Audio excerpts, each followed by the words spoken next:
ada 5 kriteria open loop di Undang-Undang P2SK. Jadi koperasi simpan pinjam yang memenuhi 5 kriteria ini melayani non anggota, sumber pemodalannya lebih besar modal luar daripada modal internalnya, ya. Kemudian menjalankan usaha-usaha di luar usaha core bisnisnya, misalnya menginvestasikan dana kelolaannya untuk bisnis di luar usaha simpan pinjam.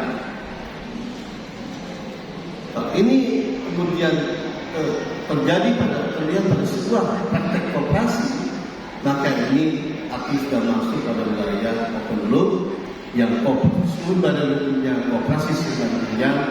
Ini kemudian akan kita serahkan kepada OJK untuk di dalam pengaturan dan perizinan dan pengawasan oleh OJK. Jadi ini penting kemudian untuk melakukan introspeksi, saya kira, untuk reevaluasi dari kendaraan COVID ini, sehingga saya kira penting juga untuk kemudian mempertimbangkan sumber-sumber pemodalan yang berasal dari luar. Satu, yang kedua juga mempertimbangkan terkait dengan marginnya, sehingga kita ingin keberadaan koperasi ini memberikan nilai tambah terbesarnya di anggota. Saya memahami bahwa biaya operasional manajemen ini mahal. Oleh karena saya tadi diskusi dengan Pak Slamet, saya bilang sebaiknya tidak lagi melakukan ekspansi,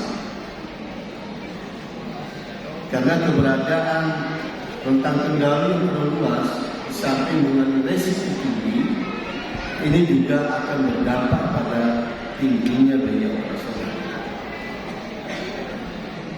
Kami ingin sebenarnya keberadaan koperasi itu punya basis kekuatan yang katakanlah lokal, basis kekuatan yang sifatnya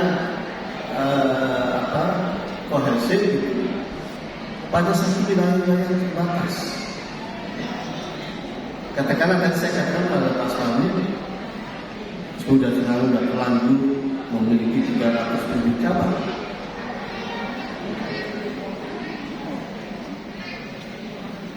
Misalnya fokus pembinaan konsentrasi untuk menggapai masyarakat Jawa Barat, Jawa Tengah saja. Pemerintahan ini sudah di atas 70 juta. Kalau 5 juta, 10 juta di antara menjadi sasaran prioritas bagi layanan keamanan, saya membayangkan akan terjadi efisiensi yang jauh lebih kuat, lebih besar dibandingkan kalau kemudian ekspansi juga membuka cabang di wilayah yang lain jauh, yang berdampak pada rentang kendali yang terlalu lebar dan kemudian biaya operasionalnya yang tinggi. Inilah salah satunya yang jadi pertimbangan kami mengeluarkan moratorium untuk tidak lagi memberikan izin pembentukan cabang baru, pembentukan koperasi simpan pinjam baru. Karena kami ingin koperasi yang existing ini fokus untuk lebih melakukan proses pemberdayaan pada anggota yang existing tadi, sehingga terjadi akselerasi promosi ekonomi anggotanya. Dibandingkan dengan belum terjadi promosi ekonomi anggota, kita sudah ekspansi ke berbagai wilayah lain. Inilah sebenarnya tujuan utama dari moratorium yang kami perpanjang dari 3 bulan kemarin, kemudian kita perpanjang lagi, dan kalau kondisinya masih belum berubah juga, kita akan terus memperpanjang kembali. Karena apa? Yang besar sudah Bapak ketahui, saya tadi baca di WA grup dari pemilik kan itu menyatakan di tengah hidupnya koperasi saat ini ya Komuda hadir dan kira-kira itu dengan progres yang membanggakan.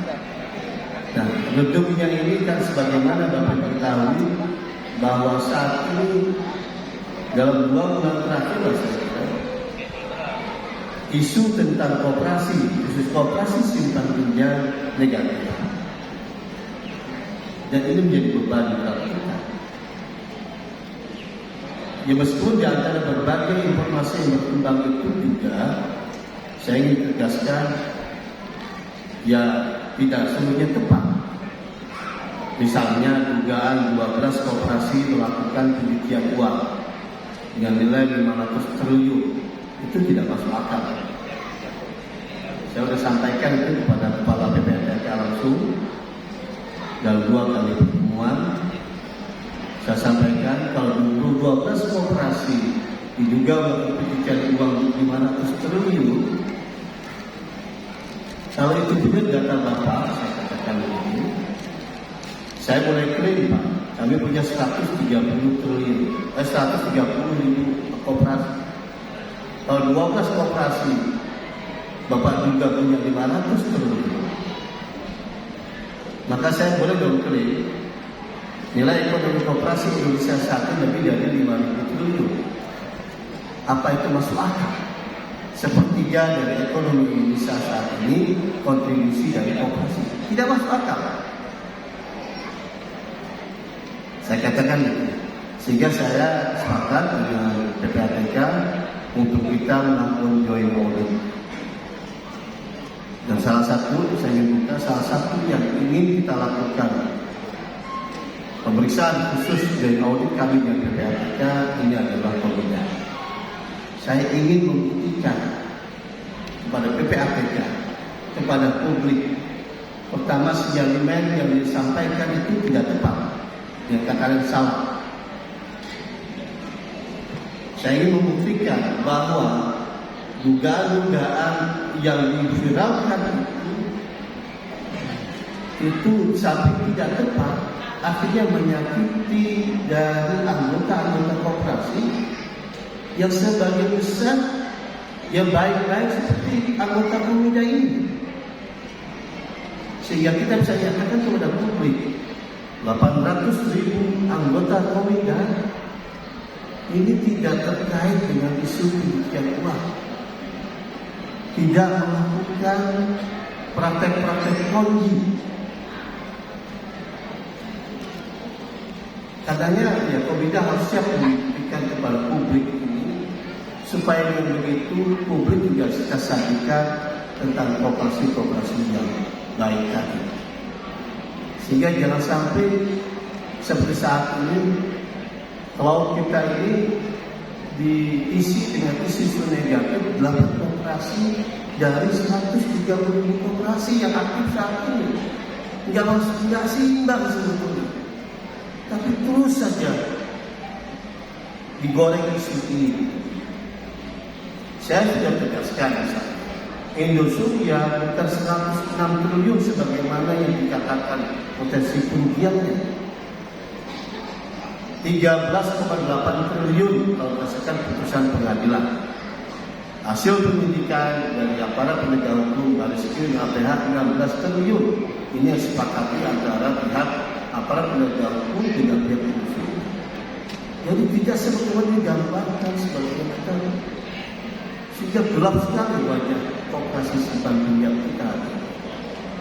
Sementara kita ada Komuda, kita punya BNI, kita punya Kelingkumang, kita punya Obormas, kita punya pintu air, kita punya Pantunas, dan puluhan bahkan mungkin ratusan dan insya Allah ribuan koperasi baik lainnya yang hadir melayani masyarakat, yang terbatas akses pembiayaan ke sumber pembiayaan formal dan perbankan, akhirnya dilayani dan dipenuhi kebutuhannya oleh koperasi simpan pinjam kita.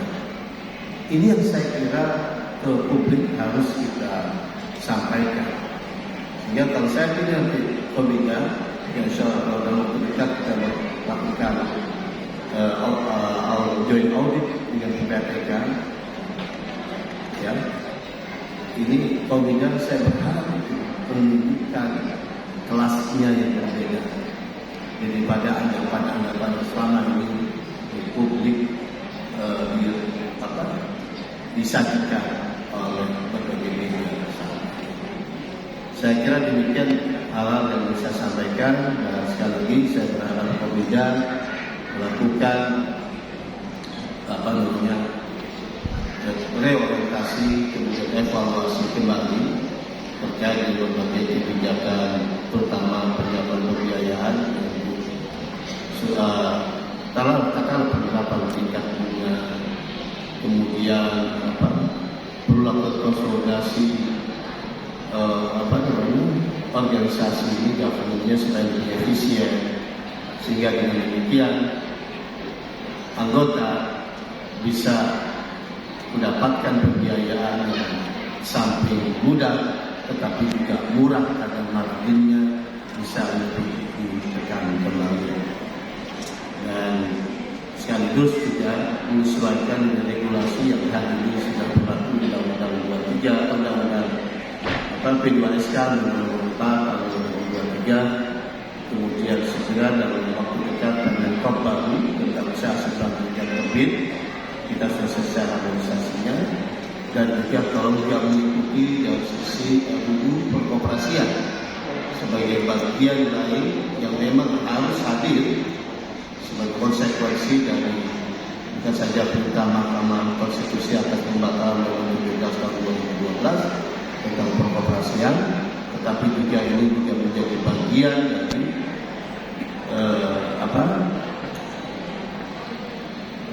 konsekuensi hadirnya Undang-Undang P2SK. Karena Undang-Undang P2SK kita sudah garis besarnya menyepakati bahwa koperasi simpan pinjam atau koperasi jasa keuangan itu dibagi dari dua klaster besar. Satu, jasa keuangan yang bersifat open loop, kemudian jasa keuangan bersifat closed loop. Jasa keuangan bersifat closed loop itu koperasi simpan pinjam. Tetapi terhadap koperasi simpan pinjam existing hari ini yang berjumlah lebih 18.000, itu perlu kita lakukan verifikasi dan penilaian. Apakah betul-betul melakukan praktek closed loop atau justru sudah melakukan praktek open loop. Sehingga saya pastikan dari 18.000 nanti sebagian di antaranya pasti akan keluar dari jalur closed loop karena prakteknya sudah melakukan praktek open loop, sehingga mereka harus masuk di dalam pengaturan, perizinan dan pengawasan OJK. Terakhir, sesuai permintaan Pak Slamet tadi, saya diminta sekaligus membuka rapat anggota tahunan ini. Dengan izin Bapak Ibu sekalian, mengucapkan Bismillahirrahmanirrahim. Rapat anggota tahunan tahun Koperasi Mitra tahun buku 2022 kami nyatakan dibuka. Sekian dan terima kasih. Assalamualaikum warahmatullahi wabarakatuh.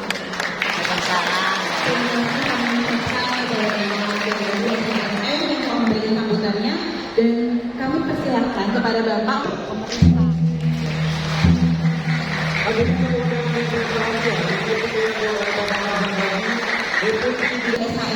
melakukan. Terima kasih ya Pak.